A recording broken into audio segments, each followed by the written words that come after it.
ಒಮ್ಮೆ ಶ್ರೀಕೃಷ್ಣದೇವರಾಯನ ಆಸ್ಥಾನಕ್ಕೆ ಒಬ್ಬ ಬಂಗಾಲ ದೇಶದ ಶ್ರೇಷ್ಠ ಜಾದೂಗಾರ ಬಂದಿದ್ದ.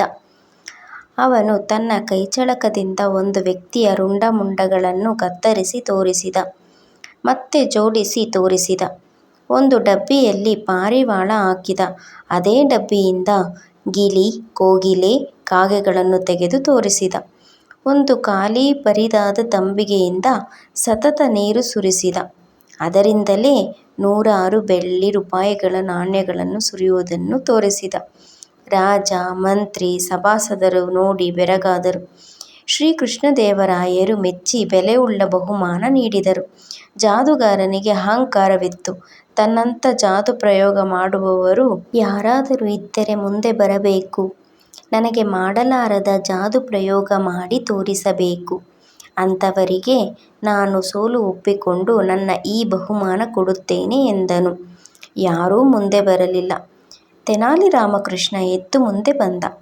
1 ತಾಸಿನ ಸಮಯದ ನಂತರ ಜಾದೂ ಮಾಡಿ ತೋರಿಸುತ್ತೇನೆ ಎಂದ. ಅವನು ಮನೆಗೆ ಹೋಗಿ ಒಂದು ಡಬ್ಬಿ ತುಂಬ ಮಸಾಲೆ ಖಾರ ತಂದ. ಇನ್ನೊಂದು ಡಬ್ಬಿಯಲ್ಲಿ ಸೂಸುಮಣ್ಣು ತಂದ. ಮತ್ತೊಂದು ಗಾಜಿನ ಬಾಟಲಿಯಲ್ಲಿ ಔಷಧಿ ತುಂಬಿ ತಂದ.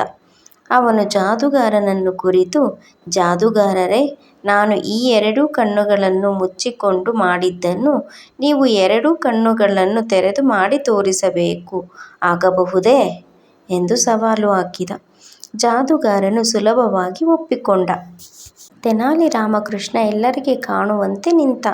ತನ್ನ 2 ಕಣ್ಣುಗಳನ್ನು ಮುಚ್ಚಿಕೊಂಡನು. ಮೊದಲು ಸೂಸುಮಣ್ಣು, ನಂತರ ಖಾರದ ಪುಡಿ ಸುರಿದುಕೊಂಡನು. ಜೋರಿನಿಂದ ಕಣ್ಣುಗಳನ್ನು ತಿಕ್ಕಿಕೊಂಡನು. ನಂತರ ಬಾಟಲಿಯಲ್ಲಿಯ ಔಷಧಿ ಭಯಂಕರ ವಿಷವೆಂದು ಹೇಳಿದ. 1 ಹನಿ ಕಣ್ಣೊಳಗೆ ಹೋದರೆ ಕಣ್ಣು ಕುರುಡಾಗಿ ಹೋಗುತ್ತದೆ ಎಂದು ಹೇಳಿದ. ಆ ಔಷಧವನ್ನು ಕಣ್ಣುಗಳನ್ನು ಮುಚ್ಚಿ ಸುರಿದುಕೊಂಡನು. ಚೆನ್ನಾಗಿ ತಿಕ್ಕಿಕೊಂಡನು. ನಂತರ ತಾನು ಮಾಡಿದಂತೆ ಮಾಡಿ ತೋರಿಸಲು ಆಹ್ವಾನಿಸಿದನು. ಜಾದೂಗಾರರಿಗೆ ದಿಕ್ಕೇ ತೋಚದಂತಾಯಿತು. ಕಣ್ಣುಗಳನ್ನು ತೆರೆದು ಸೂಸುಮಣ್ಣು, ಖಾರ, ಭಯಂಕರ ವಿಷ ಸುರಿದುಕೊಂಡರೆ ಕಣ್ಣು ಹಾಳಾಗಿ ಹೋಗುತ್ತದೆ ಎಂದು ಅಂಜಿದ. ಸೋಲನ್ನು ಒಪ್ಪಿಕೊಂಡನು.